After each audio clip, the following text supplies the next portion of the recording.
On l'achète ancien et on le revend ancien très bien rénové. Donc ça fait une différence énorme et puis c'est surtout beaucoup plus rentable. Bonjour à tous et bienvenue dans cette nouvelle vidéo dans laquelle nous allons voir quel est l'investissement immobilier le plus rentable en 2021 et en 2022. Mais avant toute chose, si ce n'est pas déjà fait, abonnez-vous à la chaîne YouTube pour ne rater aucune de mes futures vidéos. Quand on parle d'investissement immobilier rentable, eh bien il y a pas mal de types d'investissements qui pourraient paraître être les plus rentables. Alors on pourrait penser à la location courte durée, on pourrait penser à la colocation et ils auraient bien tout autant leur place que le type d'exploitation dont je vais vous parler aujourd'hui, mais mon cœur penche personnellement, et on me pose souvent la question, pour l'immeuble de rapport. Pourquoi l'immeuble de rapport? Eh bien, il y a vraiment cette notion de rentabilité temps investi. L'immeuble de rapport, c'est pour moi l'investissement le plus intéressant puisqu'on parle tout de suite de gros montants, donc de création de valeur patrimoniale intéressante. On achète en gros, donc des surfaces importantes, donc on va payer bien le mètre carré, peut-être 30% en dessous de ce qu'on pourrait le payer par appartement, ce qui est quand même intéressant. On achète tout de suite plusieurs appartements pour un seul passage notaire, un seul financement. On centralise la gestion de nos biens au même endroit. On n'a pas de syndic de copro, donc on va vraiment gérer par nous-mêmes nos charges. Donc on est totalement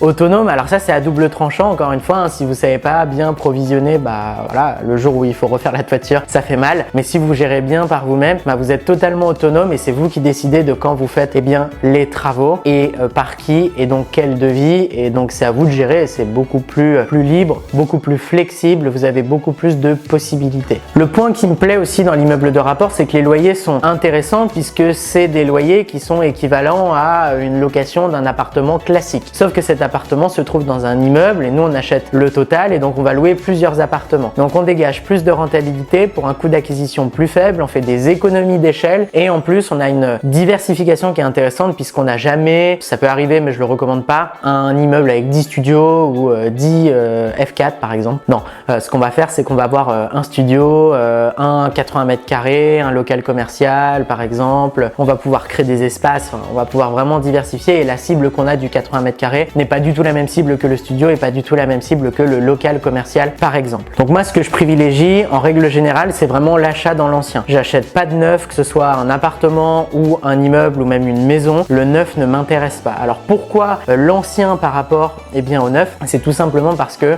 l'ancien s'achète à 30% moins cher que le neuf. Donc imaginez si vous achetez un immeuble de rapport dans l'ancien, ce sera moins 30% du neuf et moins 30% de l'ancien pour un appartement classique, contrairement à un immeuble de rapport. Donc c'est très intéressant. C'est pour ça que j'adore d'ailleurs l'immeuble dans l'ancien. Mais voilà, en règle générale, dans l'ancien, on a un meilleur emplacement que dans le neuf. On n'a pas de plafonnement de loyer. Le bien est disponible directement. On n'a pas de moins-value à la revente puisqu'on l'achète pas neuf et on le revend ancien. On l'achète ancien et on le revend ancien très bien rénové. Donc ça fait une différence énorme et puis c'est surtout beaucoup plus rentable. Comme c'est moins cher, que la valeur locative est plus intéressante puisqu'on n'a pas de plafonnement de loyer, on a obligatoirement beaucoup plus de rentabilité et donc beaucoup plus de cash flow. Donc on peut vraiment développer son patrimoine beaucoup plus rapidement. Et au niveau de la fiscalité, je vais privilégier la fiscalité en meublé, donc en nom propre et plus particulièrement le LMNP, loueur meublé non professionnel. Par rapport à la location nue, c'est vraiment intéressant parce qu'on a en location nue un abattement de 30% ou un abattement de 50% en meublé, donc on a quand même 20 points qui sont de delta entre les deux, c'est énorme en fait, c'est 20%. Et on a sinon le réel, et le réel est beaucoup plus avantageux en meublé qu'en nu puisqu'on va pouvoir déduire beaucoup plus de choses, amortir beaucoup plus de choses, créer du déficit, c'est vraiment très intéressant sur beaucoup plus de choses. Donc je recommande vraiment le LMNP au réel en règle générale pour les 5 à 8 premières années d'exploitation du bien parce qu'on va avoir beaucoup d'amortissement, beaucoup de charges, on a beaucoup d'intérêts aussi, ce qui sont des charges déductibles, donc pas d'imposition. Et le jour où on commence à être bénéficiaire, switcher en micro-BIC par exemple et avoir cet abattement de 50%. Mais si vous faites de l'immeuble de rapport, pour moi l'immeuble de rapport est intéressant à partir de 250 000 parce que c'est là qu'on trouve des bonnes affaires. En dessous, c'est sûr qu'il vaut mieux partir sur une colocation et en dessous de 120 000, 110 000, il vaut mieux partir sur une courte durée. Si vous avez aujourd'hui au moins 250 000 euros de capacité d'emprunt, partez sur un immeuble de rapport dans l'ancien. Si vous voulez des revenus maintenant, partez en nom propre, en LMNP au réel. Si votre votre immeuble, vous le voulez pour du patrimonial et réinvestir, dans ce cas-là, achetez-le en SCI à l'IS et ce sera la même imposition que ce soit du nu ou du meublé ou du nu et du meublé et vous pourrez vraiment